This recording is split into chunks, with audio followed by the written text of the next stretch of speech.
Digital marketing నేర్చుకుని AI tools వాడుతూ డబ్బులు సంపాదించాలనుకుంటున్నారా? ఈ నెంబర్కి కాల్ చేయండి.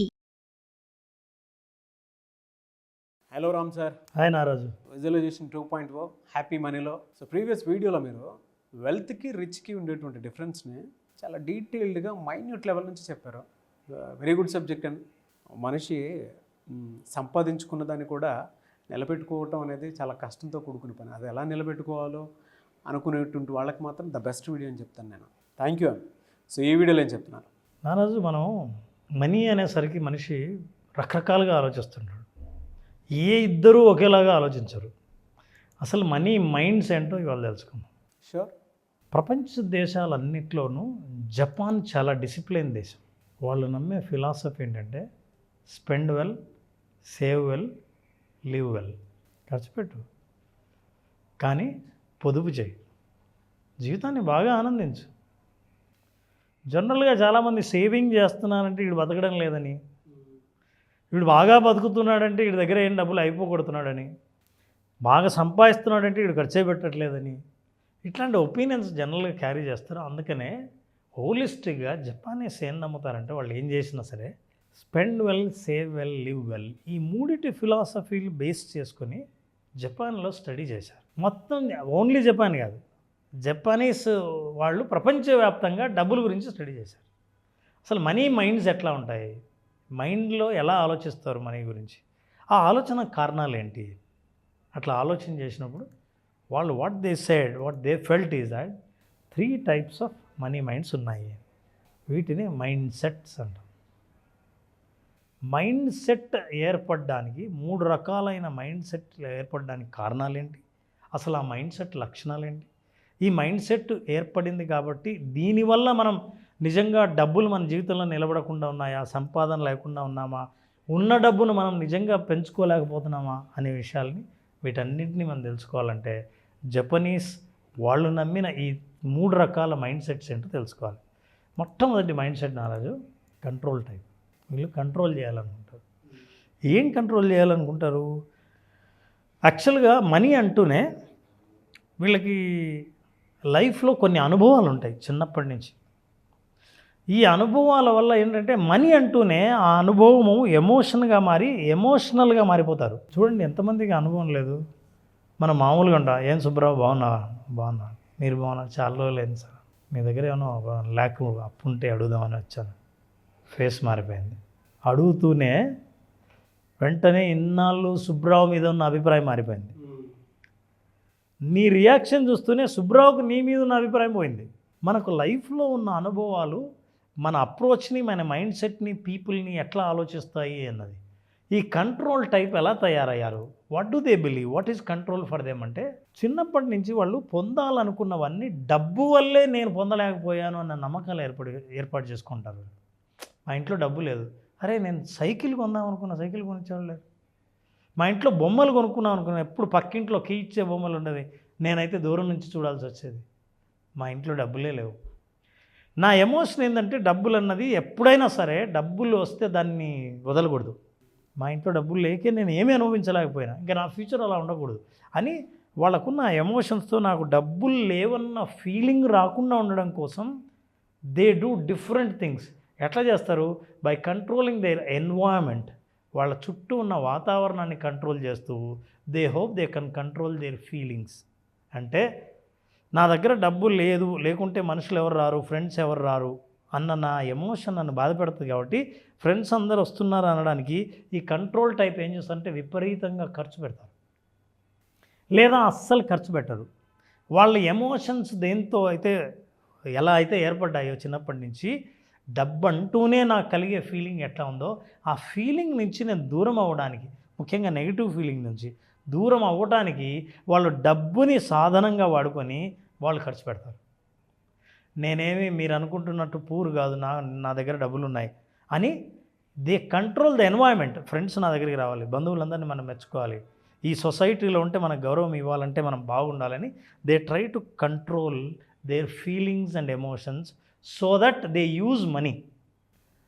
ఈ కంట్రోలింగ్ టైప్ వాళ్ళు పెట్టే ఖర్చు వాళ్ళ ఎమోషన్స్ని సాటిస్ఫై చేయడం కోసమే ఖర్చు పెడతారు అని అన్నారు. అది first type, they are controlling type. According to Japanese. Second is indifferent type. వీళ్ళకు డబ్బులు అవసరం లేదు నారాజు. అవసరం లేదంటే డబ్బుల గురించి మాట్లాడు. ఆల్మోస్ట్ లైక్ డబ్బుతో సంబంధం లేని జీవితాలు గడుపుతుంటారు. నువ్వు అంటుంటావు ఏంటి డబ్బుతో సంబంధం లేదని. కొన్ని సాధారణమైన ఫ్యామిలీస్ ఉంటాయి. ఎట్లాంటి ఫ్యామిలీస్ అంటే ఒక మిడిల్ క్లాస్ జాబ్ చేస్తుంటారు, గవర్నమెంట్ జాబ్ చేస్తుంటారు, లేదా ఒక చిన్న జాబ్ ఉంటుంది. వాళ్ళకి ఎంత చదవాలో చదువులకు తగిన డబ్బులు వస్తుంటాయి, ఇంటి అవసరాలకు తగిన డబ్బులు సంపాదిస్తుంటారు. ఏదైనా ఫంక్షన్ వస్తే కరెక్ట్గా డబ్బులు ఉంటాయి, శాలరీ సరిపోతుంది. కొంచెం పిల్లలు పెద్ద అయ్యేసరికి ఈయన రిటైర్ అయితే ఆయన పిఎఫ్ వస్తుంది. వాళ్ళు సంపాదించే డబ్బులు వాళ్ళకి డబ్బుల గురించి ఎలా అనే ప్రశ్నను వచ్చే అవకాశమే లేకుండా జీవిస్తుంటారు. చాలా సాధారణంగా వాళ్ళు ఇండిఫరెంట్ టైప్. అంటే డబ్బుల గురించి ఎక్కువగా ఎమోషనల్ ఫీల్ అవ్వరు. అరే నాకు కావాలి డబ్బులు సంపాదించ అని అనుకోరు, డబ్బులు వద్దు అని అన్నారు. వీళ్ళు డబ్బులతో పెద్ద జీవితాన్ని ఏకం చేయరు. ఒక ఫంక్షన్ చేయాలంటే చేద్దాం, ఎలా చేయాలో అలాగే చేద్దాం, ఎందుకంటే కరెక్ట్గా ఫంక్షన్ చేయాలంటే ఎంత కావాలో అంత ఉంది, ఇబ్బంది ఏం లేదు. మరి నెక్స్ట్ మంత్ ఇంకోటి ఉంది, పర్లేదు అప్పుడు నేను సంపాదిస్తా. సాధారణ ఉద్యోగులు, ఒక ఎంప్లాయీ ఎలా ఉంటాడో అలా ఉంటాడు. అయితే వీళ్ళతో ప్రాబ్లం ఏంటంటే వాళ్ళు డిస్టర్బ్ అయ్యేది ఎప్పుడంటే సడన్గా అవసరాలు ఏదైనా హాస్పిటల్ అవసరాలు ఏదైనా వస్తే ఎక్కడున్నదంతా తీసుకురావాల్సి వస్తుంది. వీళ్ళు ఇండిఫరెంట్ టైప్ ఏంటంటే అవసరం బలంగా లేదన్నాళ్ళు వీళ్ళ నడుస్తుంది, బాగుంటుంది. చాలామంది అట్లనే ఉంటారు డబ్బుల గురించి ఆలోచించకుండా. అయితే వీళ్ళు ఎప్పుడంటే డిస్టర్బ్ అయ్యేది పియర్ ప్రెషర్ ఉంటుంది. పక్కన అందరూ డబ్బుల గురించి మాట్లాడుతున్నారు, అందరూ సంపాదిస్తున్నారు, అందరూ రియల్ ఎస్టేట్ చేస్తున్నారు, అందరూ యూఎస్ వెళ్తున్నారు, ఇట్లాంటివన్నీ ఇన్స్పైర్ చేస్తాయి ఎవరినైనా. ఇండిఫరెంట్ టైప్ అయితే దూరంగా ఉంటారు. ఇండిఫరెంట్ టైప్ అయితే డబ్బులకు పెద్ద ఎమోషనల్ ఫీల్ అవ్వరు. ఇది సెకండ్ టైప్. వాళ్ళ దగ్గర మీరు ఏదైనా మార్కెట్ చేయాలన్నా, మీరు వాళ్ళ దగ్గర బిజినెస్ ప్రపోజల్ మాట్లాడాలన్నా వాళ్ళు ఏమాత్రం ఇన్స్పైర్ అవ్వరు, స్టేబుల్గా ఉంటారు. This is second type. ఈ second type they are comfortable with money, they enjoy working all the time. పని చేస్తూ ఉంటారు, ఇబ్బంది ఏం లేదు, చేసిన నాలుగు నడుస్తుంది, నా అవసరాలు కూడా అట్లే ఉన్నాయి, లగ్జరీ ఇవేమీ ఆలోచించను, లైఫ్ని మాత్రం సగటుగా నడుస్తూ పోతుంటుంది. అందుకని దాని గురించి ఎక్కువగా ఆలోచించాల్సిన అవసరం లేదు. Third type fear type. వీళ్ళకి భయం డబ్బులు అంటే. అందుకే చాలామంది సరే మనందరం పార్టీకి వెళ్దాం, ఇగో నువ్వు ఖర్చు పెట్టి మొత్తం ఖర్చు చెప్పండి, నాకు డబ్బులు ఇవ్వకు, అమ్మో డబ్బులు ఎవరికైనా నాకు మాత్రం ఇవ్వకు. ఎవరైనా చూస్తానండి నేను, ఏమండి అందరం ఇప్పుడు కమిటీ ఎన్నుకున్నాము, మీరు ట్రెజరరా, నాకు మీరు ఏ పోస్ట్ అయినా ఇవ్వండి కానీ ట్రెజరర్ మాత్రం ఇవ్వకండి. నేను ఊరు వెళ్తున్నానండి, నా దగ్గర డబ్బులు ఉన్నాయి, మీ దగ్గర ఉంచండి, నేను మళ్ళీ వచ్చి తీసుకుంటాను. వద్దండి, నా దగ్గర ఉంటే ఖర్చు అయిపోద్ది. భయం వాళ్ళకి డబ్బులు అంటే. అది నా దగ్గర నుంచి వెళ్ళిపోతుంది, నేను ఖర్చు పెడతా, సరిగా హ్యాండిల్ చేయలేను, అది ఉంటే నా దగ్గర ప్రమాదం, నాకు ప్రమాదం, డబ్బుకు ప్రమాదం అని భయపడతారు. ఇంత డబ్బులు ఆ ఇంట్లో పెట్టుకున్నావా, బట్టలు ఉన్నట్లే డబ్బులు ఉన్నాయి అనుకోవచ్చు కదా, కానీ భయం, ఇంత డబ్బులు ఇంట్లో ఉన్నాయి. డబ్బులన్నా, డబ్బుకు సంబంధించిన రెస్పాన్సిబిలిటీ అన్నా, డబ్బులకు సంబంధించిన డిస్కషన్ అన్నా చాలా భయం. వీళ్ళందరూ they believe if they are close to the money they lose the money. అది అందుకని మనీకి దూరంగా ఉండడమే మంచిది. అయితే వీళ్ళకి కూడా కోరిక ఉంటుంది డబ్బులు సంపాదించాలని. సో మైండ్ సెట్స్ ఏర్పడిన వాళ్ళలో మనుషులు అంటే సంబంధాలు ఎన్ని రకాలుగా ఉంటాయి అని ఆలోచిస్తే జపనీస్ వాళ్ళు కనిపెట్టిన ఈ 3 టైప్ ఏదైతే ఉందో కంట్రోల్ చేసేవాళ్ళు ఇండిఫరెంట్ ఫియర్ టైప్.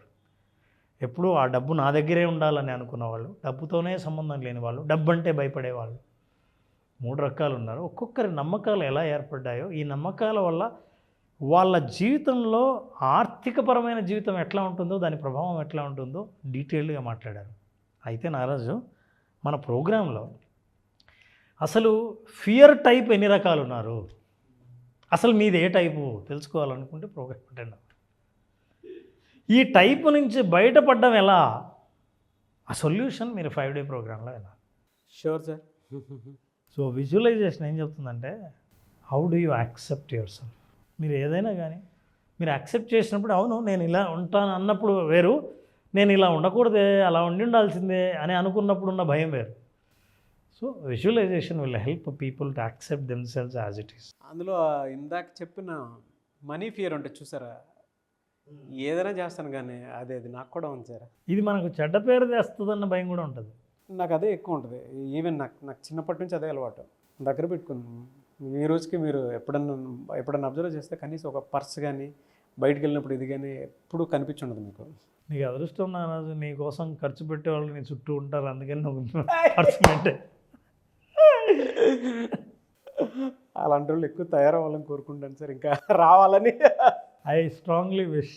ఎప్పుడు సార్ మళ్ళీ క్లాస్ ఎప్పుడు ఉండే అవకాశం ఉంటుంది? నారాజు విజువలైజేషన్, పర్టికులర్లీ విజువలైజేషన్ 2.0 అని మనం హ్యాపీ మనీ పేరుతో విజువలైజేషన్ ప్రోగ్రామ్ చేస్తున్నాం.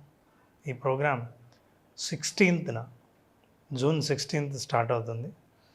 దీంట్లో ప్రత్యేకంగా అసలు చాలా కొత్త విషయాలు, లైఫ్ను హోలిస్టిక్గా జీవితాన్ని ఆనందమయం ఎట్లా మార్చుకోవాలి, విజువలైజేషన్ దానికి ఎట్లా తోడ్పడుతుంది, మీరు సాధించాలనుకున్నవి ఏవైనా జీవితంలో ఎలా సాధించాలి, తక్కువ సమయంలో కానీ లాంగ్ టర్మ్ గోల్స్ కానీ వాటిని సాధించడానికి కావాల్సిన ఫ్రేమ్వర్క్ ఏంటో తెలుసుకోవాలనుకుంటే 16th జరిగే June 16th visualisation 2.0 happy money programme attend అవుతే వాళ్ళు సాధించాలనుకున్నవి, పొందాలనుకున్నవన్నీ జీవితంలో పొందే మార్గాలన్నీ తెలుసుకోవచ్చు.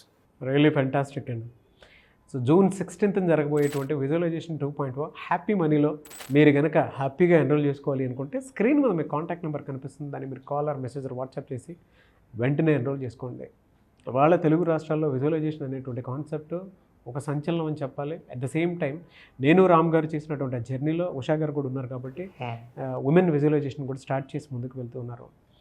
Benefits at the same time కెరీర్కి సంబంధించినటువంటి ఆపర్చునిటీస్ని ఎలా గ్రాప్ చేశారు, ఆలోచనల్ని అటువైపుగా ఏ విధంగా షిఫ్ట్ చేస్తున్నారని చెప్పడానికి, మనలో ఉండేటువంటి ఇన్నర్ పొటెన్షియల్ బయటికి తీసుకురావడానికి ఉపయోగపడే ఒకే ఒక వెపన్ ఏదైనా ఉంది అని అంటే విజువలైజేషన్. సో ఈ ప్రోగ్రామ్కి మీరు జూన్ 16th నుంచి జరిగేటువంటి ప్రోగ్రామ్ మీరు ఎన్రోల్ చేసుకోవాలి అనుకుంటే వెంటనే ఎన్రోల్ చేసుకోండి. సెలబ్రిటీస్ సైతం at the same time Chandrababu Naidu గారు లాంటి పెద్ద పెద్ద పొలిటీషియన్స్, విజనరీ లీడర్స్ అని చెప్తూ ఉంటాము, అటువంటి వాళ్ళే చెప్తూ ఉన్నారు. మరి ఏదైనా విజువలైజ్ చేస్తే జరుగుతుందని చెప్పడానికి ద బెస్ట్ ఎగ్జాంపుల్. సో 2.0 కొత్త సిరీస్. అంతకుముందు జాయిన్ అయినటువంటి వాళ్ళు, కొత్తగా మళ్ళీ జాయిన్ అవ్వాలి అనుకున్నటువంటి వాళ్ళు ఎవరన్నా సరే స్క్రీన్ మీద కనిపిస్తున్న నెంబర్ సంప్రదించండి. ఈ వీడియో లైక్ చేయండి, షేర్ మాత్రం తప్పకుండా చేయండి. ఇలాంటి మరిన్ని వీడియోస్ కోసం మా ఛానల్ ఫాలో అవ్వండి. Thank you.